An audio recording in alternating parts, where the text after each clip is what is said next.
Hey guys, it's James Dainard, and we are going to take you through our completed golf course flip property. So we purchased this property about 10 months ago for $1,075,000 from a local wholesaler. We invested about $140,000 to $150,000 into the total repairs of the property, and we're closing in 5 days at a sale price of $1.6 million. So we're going to take you through the property and show you what we did do and what we didn't do and how we turned this deal into dollars.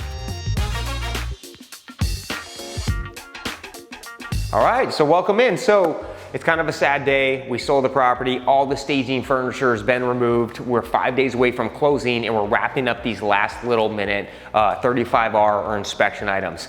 It always doesn't quite feel the same when the furniture is taken out. But we did a substantial amount of work here that turned into a good profit at the end of the day, but we had to do some major things to get it to that high value. So the first thing that we had to do is when you came in your front door, the golf course view in the kitchen was all blocked off, which wasn't great for view. So we had to demo out a wall through here, a structural wall, and this wall in this section, in this area.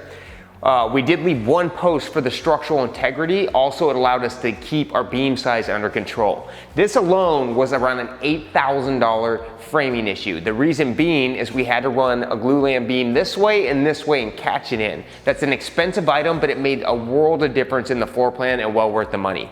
We also created a powder room off the room here for natural flow. And then we overemphasized, because this layout of this house, we wanted to give it a cool contemporary feel, because the layout in the house is the master or the primary suite is on the main floor. We have 2 bedrooms, 1 bath on the upstairs. That's not a very traditional family-friendly house for this kind of area, but we wanted to target a buyer that was maybe a younger tech buyer, because we're right next to the Microsoft campus, that wanted a cool golf course, mid-century style house that they can live in. So how we played into that is we went with a longer linear kitchen, more for entertaining. This island is nearly 9 feet long, whereas our traditional island is usually only 5. In addition to get the kitchen a little bit bigger, and because we had this extra space, we double stacked our cabinets and went with an extended slab. So it's a really good entertaining property. And when you're targeting a certain demographic, you always want to do the upgrades that are going to match their lifestyle, which is having their friends over, hanging out on the back deck and barbecuing, looking at the view, and just make it a cool house all the way around. In addition to, we ripped off this back deck and we added in a new one and expanded it so you could have that outdoor feel while looking at the golf course view. As we come this way, this here is one of my favorite rooms that we've ever done in any fix and flip.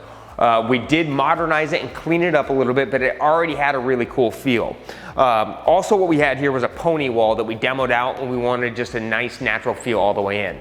But what we did in this room is, because it had some kind of older wood in it, the colors that weren't quite up to today's standard of what people are looking for in the projects. So we stained this with a dark espresso stain because it had a red tone to it before. We also stained out our beams with a dark espresso to get the red out as well. And then we ran pre-engineered 3/4 inch hardwoods throughout the whole main floor to give it a good clean feel. But what we wanted to do when you came in was get the view. Your first impression was get the view of the golf course, see this oversized entertaining kitchen, and then to the left was going to be this badass mid-century living room that looked out at a Japanese style garden. So another layout change that we had to do was in the primary suite. So one issue that we had is when you came in, the door actually swung in right here to go into a very tight bathroom. It wasn't good for resale because it had a small shower, toilet, and a very small vanity. That's not really a good bathroom size for our target price range. So what we did is we took the bathroom from over here and we stuck it back here. And then we put our walk-in closet in this space to where they got a big walk-in closet. It has oversized racking, plenty of room for their clothes. And then in addition to, by moving this over here, we had to readjust the frame wall and stick our slider in this section so it was balanced in the room. So just by moving one wall and relocating this had some other expenses that come into play. We had to balance the room, make it symmetrical, and then spend the money on putting in the new slider. Now, with the new bathroom location, it went from being a very tight bathroom to an oversized double vanity in this section, toilet, and an oversized shower in this section.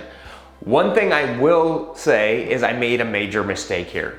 It is kind of dark. I'm really big on natural light. Where I really messed up is I could have done like a 2x6 linear window in here, which would have gave it some more architectural design, and I think it would have actually helped with resale. People really do value having that space in their primary. If they feel like they can live in their bathroom, in their bedroom for half the day, they'll pay more money for it. They'll fall in love. They'll pull the trigger quicker. And when we listed this property, it was actually when interest rates spiked, so we had a big slowdown.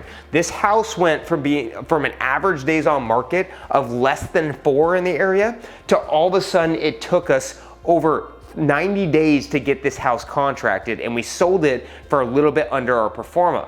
But that's just the way it goes in investing. It is all in timing. Doesn't matter how good your plan is, you have to time it right. But luckily we did the right things to be one of the rare houses that sold in the past 90 days. So as you come up, what we also did is we modified this upstairs a little bit to make it more family functional. Like we said, the primary layout of this house isn't really good for families, or it's good for a very small family, but it was even worse before our renovation. So we wanted to get it nice, airy, and open. We took out this pony wall. We installed modern metal railings to play into that younger demographics, and then we gave them a little bit of a flex room, you know, a couch, TV, where they can kind of hang out. In addition to, then we had 2 bedrooms over here, but we expanded the bathroom. It was a little bit smaller before, and we added a Jack and Jill component to this bedroom over here. So then if someone is living in this bedroom and that's your spare office, they can get direct access into your bathroom. Little things like this don't cost much by adding that access door, and it means a lot on the impact of the sale. On the secondary bathroom, we went with very neutral tones. It's a very functional, large setup for 2 bedrooms. It's a 60-inch vanity with the double drawers, terrazzo tile in here, and then a clean subway tile for the surround. Besides renovating the house, we had to take our time and get the outdoor spaces to feel good as well. Again, we are targeting a younger buyer. Younger buyers like to entertain. They like to have their spaces open. So we actually extended out this deck for entertaining purposes. We wanted to overemphasize the view of the golf course. So we got it all cleaned back, cut everything back so where we get the best possible view, and then we added in grass to where we actually still had a yard, because we didn't want our yard just to be the golf course. In the front of the house, it had really good bones, but it was way overgrown and it was suffocating the house. So we had our landscaper clean it up, keep certain types of trees, and get it to more of a Japanese garden feel, to when you're looking out that living room, you had a nice visual feel. So don't forget to spend your money on your outside just like you do on the inside. It makes just as big of an impression as a really updated kitchen is a badass yard.